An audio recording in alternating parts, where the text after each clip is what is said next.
بھائیو دوستوں بزرگوں، جن مہینوں کے اندر سے ہم گزر رہے ہیں ان کو اشہر حج کہا جاتا ہے۔ حج کے مہینے شوال، ذوالقعدہ اور ذی الحجہ۔ شوال کا پورا مہینہ، ذوالقعدہ کا پورا مہینہ اور ذی الحجہ کے 10 دن، ان کو اشہر حج کہا جاتا ہے، حج کے مہینے کہے جاتے ہیں۔ بڑے بابرکت مہینے ہیں جس میں اللہ تبارک و تعالیٰ کی رحمت بڑے جوش میں ہوتی ہے،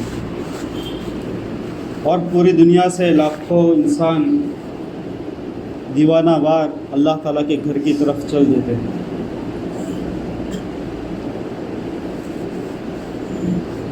اور اسلام کے 5 بنیادوں میں جو ایک حج ہے، یہ حج اللہ تبارک و تعالیٰ کی ایسی عبادت ہے، ایسا حکم ہے جس میں دیوانگی کا اظہار ہے،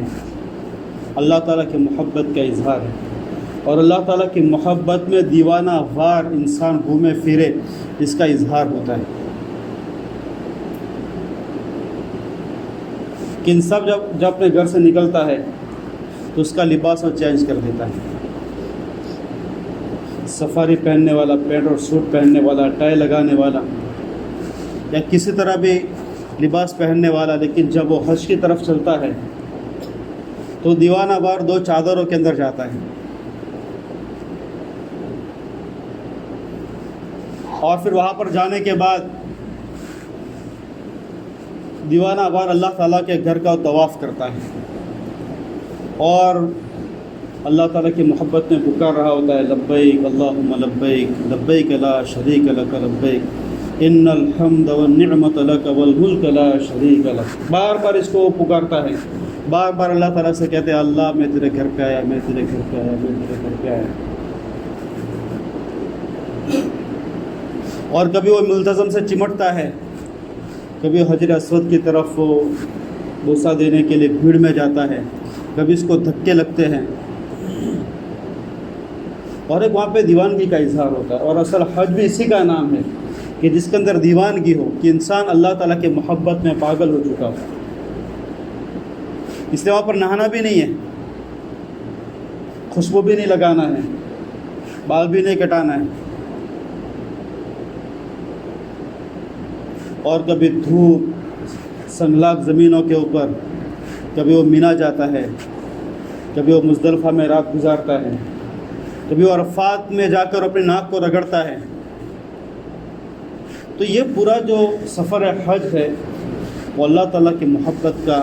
اور اللہ تعالیٰ کی محبت میں دیوانہ وار گھومنے کا نام حج ہے۔ اس لیے حج میں کوئی بھی چیز پڑھنا فرض نہیں ہے سوائے لبیک کے، جو میں نے پڑھا لبیک اللہم لبیک، اس کا پڑھنا فرض ہے، باقی حج کے اندر کوئی بھی چیز پڑھنا فرض نہیں ہے۔ بس انسان دیوانہ وار وہاں پر اللہ تعالیٰ کی محبت میں لگ کے اور خوب رجوع کرے، اس کا نام حج ہے۔ اور کبھی وہ اس دیوار کو چومتا ہے، کبھی حجر اسود کو چومتا ہے، کبھی ملتزم پہ چمٹتا ہے، کبھی دروازے کو پکڑتا ہے۔ اور ایسا کیوں کرتا ہے؟ کیونکہ ان ساری چیزوں کی نسبت اپنے رب کے ساتھ ہے، اپنے خدا کے ساتھ ہے۔ جیسے وہ لیلا مجنون کی جو کہاوت ہے، ان کی کہانی جو مشہور ہے، اس میں مجنون جو کہتا ہے، امر علی الدیار لیلا اکبر ذا الجدار وذا الجدار وما حب الدیار شغف قلبی ولکن حب من سکن الدیار۔ مجنون کہتا ہے کہ میں اس لیلا کے شہر کا دیوانہ وار میں طواف کرتا ہوں، میں اس کے اندر گھومتا ہوں، امر علی الدیار،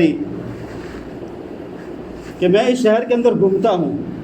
اکبل ذا الجدار وذا الجدار، اور کبھی میں اس دیوار کو چومتا ہوں، کبھی اس دیوار کو چومتا ہوں، کبھی اس دیوار کو چومتا ہوں۔ ایسا کیوں تھا؟ کیونکہ پہلے زمانے میں اتنی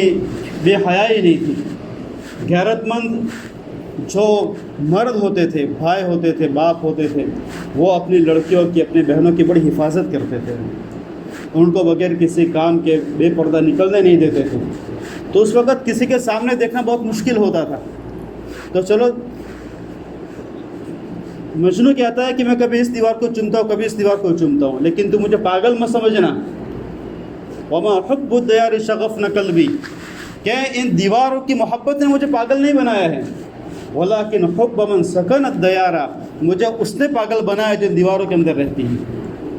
کیونکہ میرے محبوبہ جو ہے، جو میرے معشوقہ ہے، اس کی نسبت ان دیواروں کے ساتھ، اس شہر کے ساتھ ہے، اس لیے میں اس شہر کا طواف کرتا ہوں، اس کی دیواروں کو چومتا ہوں۔ یہ کعبہ بیت اللہ کی دیواریں ہیں، یہ حجر اسود ہے، یہ اس کا دروازہ ہے، اس کا ملتزم ہے، اس کا مطاف ہے، یہ عرفات ہے، یہ منی ہے، یہ مزدلفہ ہے، ان کی نسبت اللہ تعالیٰ کے ساتھ ہے۔ تو اللہ تعالیٰ کی محبت کی وجہ سے ان کے اندر وہ دیوانہ وار گھومتا ہے انسان، اور اللہ تعالیٰ اس کو پسند فرماتا ہے کہ لوگ میرے گھر کی طرف آئے، اس لیے اللہ تعالیٰ نے حج کو فرض فرما دیا۔ اللہ تعالیٰ کی چاہت تو یہی ہے، اللہ تعالیٰ کی منشا تو یہی ہے کہ ہر کوئی آئے، وللہ، اللہ تعالیٰ کے لیے ہے، اللہ تعالیٰ کا فرض ہے، اللہ تعالیٰ کا فریضہ ہے، علی الناس، لوگوں کے اوپر۔ یہاں پر تو لوگوں بول دیا، لوگوں میں سب آ گئے، مالدار بھی آ گئے، غریب بھی آ گئے، ضعیف بھی آ گئے، عورتیں بھی آ گئے، بوڑھے بھی آ گئے، سب آ گئے۔ تو اللہ تعالیٰ کی منشا تو یہ وللہ، اللہ تعالیٰ کے لیے تم حج کرو، اللہ تعالیٰ کا فریضہ ہے، علی الناس، لوگوں کے اوپر، حج البیت، کہ اللہ تعالیٰ کے گھر کا حج کرے۔ تو اللہ تعالیٰ کی منشا تو کہ سارے آئے، لیکن پھر آخر میں جا کر قید لگائی، من استطاع الیہ سبیلا۔ تو اللہ تعالیٰ کی منشا تو یہ ہے کہ غریب بھی ایک ایک کوڑی کو جمع کرے، ایک ایک روپے کو جمع کرے، اپنے پوری زندگی کی پونجی کو جمع کرے، اور پھر دیوانہ وار وہ میری طرف آئے۔ اس لیے ابراہیم علیہ السلام کو جب اللہ تعالیٰ نے فرمایا وَإِذْ بَوَّأْنَا لِإِبْرَاهِيمَ مَكَانَ الْبَيْتِ أَلَّا تُشْرِكْ بِي شَيْئًا وَطَهِّرْ بَيْتِيَ لِلطَّائِفِينَ وَالْقَائِمِينَ وَالرُّكَّعِ السُّجُودِ، ابراہیم علیہ السلام کے بارے میں اللہ نے فرمایا کہ ہم نے ابراہیم علیہ السلام کو نشاندہی کیا ہمارے گھر کی کہ یہاں پر میرا گھر بناؤ، اور اس کے بعد کیا کرو، میں میزبان ہوں، میں اپنے مہمانوں کا اکرام کرنا چاہتا ہوں، اس لیے کیا کیجئے آپ، ابراہیم، اسماعیل اور ہاجرہ مل کر کیا کرو، میرے گھر کو صاف ستھرا کرو، وطہر بیتیہ، میرے گھر کو پاک کرو، صاف ستھرا کرو، کس کے لیے، وطہر بیتیہ للطائفین، طواف کرنے والوں کے لیے، والعاکفین، یہاں پر اعتکاف کرنے والوں کے لیے، والقائمین، کھڑے رہنے والوں کے لیے، والرکع، رکوع کرنے والوں کے لیے، والسجود، اور سجدہ کرنے والوں کے لیے۔ میں ان کا اکرام کرنا چاہتا ہوں تو میرے گھر کو صاف کرو، جیسے ایک میزبان مہمان کے آنے سے پہلے اپنے گھر کو صاف ستھرا کرتا ہے، تو اللہ تعالیٰ نے کہا کہ میں میزبان ہوں، میرے آنے والوں کے لیے تم اس گھر کو صاف کرو۔ ابراہیم علیہ السلام نے کعبہ بنایا، کون آئے گا اللہ یہاں پہ، تو اللہ تعالیٰ نے فرمایا وَأَذِّن فِي النَّاسِ بِالْحَجِّ يَأْتُوكَ رِجَالًا وَعَلَىٰ كُلِّ ضَامِرٍ يَأْتِينَ مِنْ كُلِّ فَجٍّ عَمِيقٍ۔ ابراہیم تم نے گھر بنا دیا، اب تم اعلان کرو، اذان دو، اذان یعنی اعلان دو، وَأَذِّن فِي النَّاسِ، لوگوں میں اعلان کرو، کس چیز کا، بالحج، حج کا اعلان کرو۔ آپ اعلان کر لیں گے، ہمیں آواز آپ کی پوری دنیا کو پہنچا دیں گے، سب کو پہنچا دیں گے، اور پھر لوگ کیا کریں گے، اس سنگلاگ زمین کے اندر، اس پتھر والوں شہر میں جہاں پر کوئی ایک پودا نہیں اگتا ہے، نہ کوئی گھاس اگتی ہے، پتھر ہی پتھر ہے، لیکن لوگ اس کی طرف دیوانہ وار چلے آئیں گے، یاتوک رجالن، آئیں گے، پیدل چلتے ہوئے بھی آئیں گے، وعلی کل ضامر، اور اونٹنیوں پر بھی آئیں گے، اور کیسی اونٹنی، ضامر، دبلی پتلی اونٹنی پر بھی آئیں گے، یاتوک رجالن، پیدل بھی آئیں گے، اور اونٹنیوں پر بھی آئیں گے، اور دبلی پتلی اونٹنیوں پر بھی آئیں گے، من کل فج عمیق، دور دراز کے شہروں سے جو نشیب و فراز میں ہے۔ اس کے اندر مفسرین نے فرمایا کہ اس کے اندر نقطہ یہ ہے کہ دبلی پتلی اونٹنیوں پر بھی آئیں گے، یعنی بعض ایسے لوگ بھی ہوں گے جو متوسط لوگ ہوں گے، جو غریب لوگ ہوں گے، جن کے پاس سواری کا بھی پورا انتظام نہیں ہوگا، لیکن آپ اعلان کیجئے، جس کی مقدر میں حج لکھا ہے، جس کو اللہ تبارک و تعالیٰ جس کو بلاوا آ جائے گا، وہ دور دراز سے دبلی پتلے یعنی گرتے پڑتے بھی یہاں پر پہنچ جائیں گے، اور میرے گھر کا دیوانہ وار حج کریں گے۔ تو اللہ تعالیٰ کی چاہت تو یہی ہے کہ میرا ہر بندہ جو ہے وہ اپنے پیٹ کو کاٹ کر، اپنا پیسہ جمع کر کے، اپنا مال جمع کر کے پھر میرے گھر کا حج کرے۔ دیوانگی کا اظہار ہے حج میں، اور جب انسان دیوان وار حج کر چکا ہوتا ہے تو پھر اللہ تبارک و تعالیٰ اس کے گناہ کو معاف کر دیتا ہے۔ حج کیسے دیوانگی کا اظہار ہے؟ دیکھو جہاں پر بیت المعمور، جہاں پر ہمارا بیت اللہ ہے، اسی کے اوپر 7ویں آسمان میں عرش کے نیچے بیت المعمور ہے۔ بیت المعمور ایک فرشتوں کا کعبہ ہے، اور بیت اللہ انسانوں کا کعبہ ہے۔ بیت المعمور میں روزانہ حدیث پاک کے اندر آتا ہے، اخبار حج کے حدیث میں آتا ہے کہ بیت المعمور میں روزانہ ایک ساتھ میں 70,000 فرشتوں کی جماعت داخل ہوتی ہے۔ پھر وہ بیت المعمور کا حج کرتے ہیں، بیت المعمور کا طواف کرتے ہیں، وہاں کا حج کرتے ہیں، اور پھر وہ جماعت وہاں سے فارغ ہو جاتی ہے تو پھر وہ کعبہ بیت اللہ پہ آتے ہیں، انسانوں کے کعبے کے اندر آتے ہیں، اور پھر اس کا بھی حج کرتے ہیں۔ اور روزانہ ہوتا ہے، فرشتوں کا حج کے لیے کوئی 5 دن مخصوص نہیں ہے، وہ روزانہ بیت المعمور میں، اور ایک بار جو فرشتہ بیت المعمور کا حج کرتا ہے اس کو دوسری مرتبہ چانس نہیں ہوتا ہے، دوسری مرتبہ اس کو نمبر نہیں لگتا ہے، فرشتوں کی تعداد اتنی زیادہ ہے۔ تو ایک بار 70,000 فرشتے ایک جماعت داخل ہوتی ہے بیت المعمور میں، بیت المعمور کا وہ حج کرتے ہیں، اور پھر وہاں سے وہ زمین پر آتے ہیں اور پھر کعبہ بیت اللہ کا حج کرتے ہیں، اور پھر جب کعبہ بیت اللہ کے حج سے فارغ ہو جاتے ہیں تو پھر وہ سارے کے سارے فرشتے 70,000 وہ مدینہ منورہ آقا کے دربار پر تشریف لے جاتے ہیں، اور پھر وہاں پر صلاۃ و سلام کا نذرانہ پیش کرتے ہیں۔ اور حدیث پاک کے اندر یہ بھی اشارہ ملتا ہے کہ جس طریقے سے بندے حج کرنے سے پہلے اپنا لباس تبدیل کر دیتے ہیں تو فرشتے بھی ان کے شایان شان احرام باندھتے ہیں، اور احرام باندھ کر بیت المعمور جاتے ہیں، اور پھر بیت المعمور سے وہ انسانوں کے کعبے کے اندر بیت اللہ کے اندر آتے ہیں، اور پھر بیت اللہ کا طواف کرتے ہیں، اور پھر بیت اللہ کے طواف کے بعد ہر انسان کی خواہش ہوتی ہے مدینہ منورہ کی زیارت کرنے کی، تو پھر مدینہ منورہ جاتے ہیں، فرشتے بھی جاتے ہیں اور انسان بھی جاتے ہیں۔ اس لیے عاشقوں نے ایک اشارہ لکھا ہے کہ کعبہ بیت اللہ جو ہے، اللہ تعالیٰ نے فرمایا فیہ آیات بینات مقام ابراہیم، کعبہ بیت اللہ کے اندر اللہ تعالیٰ کی محبت کی بہت ساری نشانیاں ہیں، بہت سارے نشان اللہ تعالیٰ کی محبت کا۔ صفا مروہ کے اندر دوڑنا ہے کہ اللہ تعالیٰ کی دیوانگی ہے، اور پھر حجر اسود ہے، ملتزم ہے، اس کا دروازہ ہے، اور پھر اس کا پردہ ہے، اور پھر اس کے اندر ایک بہت خوبصورت نشانی ہے، اور وہ میزاب رحمت ہے۔ میزاب رحمت وہ کعبہ بیت اللہ کا پرنالہ ہے، جب بارش گرتی ہے تو میزاب رحمت کے اندر سے پانی نیچے گرتا ہے، رحمت والا پانی نیچے گرتا ہے۔ عاشقوں نے لکھا کہ میزاب رحمت جو ہے وہ مدینہ کی طرف ہے،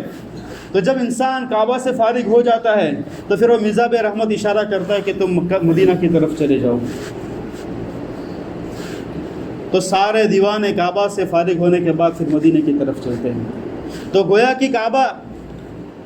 اپنی زبان سے کہتا ہے حاجیو آؤ شہنشاہ کا روزہ دیکھے، حاجیو آؤ شہنشاہ کا روزہ دیکھے، تم نے کعبہ تو دیکھ لیا، آؤ کعبہ کا کعبہ دیکھے۔ حضور پاک صلی اللہ علیہ وسلم کا مزار جو ہے وہ ہمارے نظر کے اندر کعبہ سے بھی زیادہ افضل ہے۔ کعبہ بہت افضل جگہ ہے، اللہ تعالیٰ کا گھر ہے، لیکن جہاں پر حضور پاک صلی اللہ علیہ وسلم کا جسم اطہر ہے، وہ جسم اطہر کی وہ جگہ جو مٹی جسم اطہر کے ساتھ لگی ہوئی ہے وہ کعبہ سے بھی افضل ہے، بلکہ عرش سے بھی افضل ہے، یہ ہمارا عقیدہ ہے، حضور پاک صلی اللہ علیہ وسلم کی جگہ۔ تو بھائی دوستو بزرگوں، اللہ تبارک و تعالیٰ نے جو ہمارے اوپر حج کا فریضہ متعین فرمایا، اور اللہ تعالیٰ نے جو حج کو فرض فرمایا وہ اللہ تعالیٰ کی محبت کا ایک منظر ہے، اللہ تعالیٰ کے ساتھ دیوانگی کا اظہار ہے، اور اللہ تعالیٰ کی چاہت ہے کہ ہر کوئی ہمارے پاس آئے، ہر کوئی اپنی زندگی میں ایک بار ضرور مکہ اور مدینہ کی زیارت کرے اور مکہ اور مدینہ کی طرف جائے، اللہ تعالیٰ کی چاہت ہے۔ اس لیے ہم میں سے ہر ساتھی اس کی تمنا کرے، جو تمنا کرے گا اللہ تبارک و تعالیٰ کے اوپر تو نیتوں پر فیصلے ہوتے ہیں۔ پچھلے جمعہ کو بتایا تھا کہ بہت سارے ایسے لوگ ہوں گے جنہوں نے حج نہیں کیے ہوں گے، لیکن ان کی تمنا کی وجہ سے، ان کی نیتوں کی وجہ سے اللہ تبارک و تعالیٰ ان کے کھاتے کے اندر حج کو لکھ دیتا ہے۔ اور جو ہمارے اسلاف تھے، ہمارے بزرگان دین تھے، حسین احمد مدنی رحمۃ اللہ علیہ کا خاص طور سے تذکیر آتا ہے کہ جب حج کے دن ہوتے تھے تو حضرت بہت بے چین ہو جاتے تھے، حسین احمد مدنی رحمۃ اللہ علیہ بہت بے چین ہو جاتے تھے۔ تو لوگ پوچھتے حضرت آج آپ صدمے کے اندر ہیں، آپ بے چین ہیں، کوئی تکلیف ہے، کوئی وجہ ہے، تو پھر کہتے ہیں آج حاجی لوگ تو مینا کے اندر ہوں گے، کس طریقے سے مینا کے اندر گھیڑ بھڑا رہے ہوں گے، اور کیسے اللہ تعالیٰ کی رحمتوں کے اور اللہ تعالیٰ کے الطاف سے وہ فائدہ مند ہو رہے ہوں گے، اور کیسے فائدہ حاصل کر رہے ہوں گے۔ کاش اگر میں بھی مینا کے اندر ہوتا تو کیا زہے قسمت ہو جاتا۔ دوسرے دن لوگ پوچھتے حضرات آپ غمگین ہے، آج سارے دیوانے عرفات کے میدان میں گئے ہوئے ہیں، کوئی جبل نور کے اوپر ہوگا، کوئی جبل رحمت کے اوپر ہوگا، کوئی کھڑے کھڑے اللہ تعالیٰ کے سامنے راز و نیاز کر رہا ہوگا، کوئی سجدے میں ہوگا، اور عرفات کا منظر کیسا ہوگا۔ تو اس کا تصور کرتے تھے، اس کا استحضار کرتے تھے، اس کو سوچتے تھے، اور یہاں پریشان ہوتے تھے۔ اور کس طلب کے اوپر پھر اللہ تبارک و تعالیٰ نے ایسے فیصلے فرمائے کہ حضرت مدنی رحمۃ اللہ علیہ نے 20 سال تک مدینہ منورہ کے اندر بیٹھ کر حدیث کا درس دیا ہے، اور جب حدیث پڑھاتے تو ایسا نہیں کہتے قال رسول اللہ صلی اللہ علیہ وسلم، بلکہ فرماتے تھے قال صاحب حاضر القبر، اس قبر والے نے فرمایا ہے۔ اپنے حدیث کا درس مدینہ منورہ کے اندر دیا، یہ ان کی طلب تھی، اور وہ ہندوستان نہیں آتے، لیکن ان کے جو استاد شیخ الہند رحمۃ اللہ علیہ، انہوں نے یہاں پر آزادی کی تحریک کو شروع کیا، تو اپنے استاد کے ساتھ مدنی رحمۃ اللہ علیہ ہندوستان آ گئے اور مجاہد آزادی بنے، اور ہندوستان کی آزادی کے لیے اپنی بہت ساری قربانیوں کو پیش کیا۔ شیخ الہند رحمۃ اللہ علیہ کے لیے انگریزوں نے حکم دیا ان کو مالٹا کی جیل دے دی جائے، مالٹا کے اندر کو قید کر دیا جائے، اور مالٹا کہاں پر یوروپ کے اندر ہے، مالٹا کی جیل دے دی جائے۔ حسین احمد مدنی رحمۃ اللہ علیہ کے لیے وارنٹ نہیں تھا، لیکن اپنے استاد کے ساتھ وہ بھی چلے گئے، اور ساتھ میں 3 سال تک مالٹا کی جیل کاٹی۔ استاد کی محبت اس کو کہتے ہیں۔ تو بھائی دوستو بزرگوں، تو ہم یہاں پر اپنے بڑی تمنائیں رکھیں، بڑے ارادے کریں، اللہ تبارک و تعالیٰ ہم سب کو بار بار کا حج نصیب فرمائے، بار بار کی حاضری نصیب فرمائے۔ جن کے اوپر حج فرض ہو گئے پہلی فرصت کے اندر حج کرنے کی کوشش کریں۔ حج کا چھوڑنا بہت بڑا گناہ ہے، اللہ تعالیٰ کا فرض ہے، اسلام کے 5 بنیادوں میں سے ایک بنیاد ہے۔ اور جن کے پاس پیسہ ہے، جن کے پاس مال ہے، اور ان کے والدین اگر حیات ہے، تو پہلی فرصت میں تندرستی کی صورت کے اندر ان کو سب سے پہلے حج کرانے کی کوشش کریں۔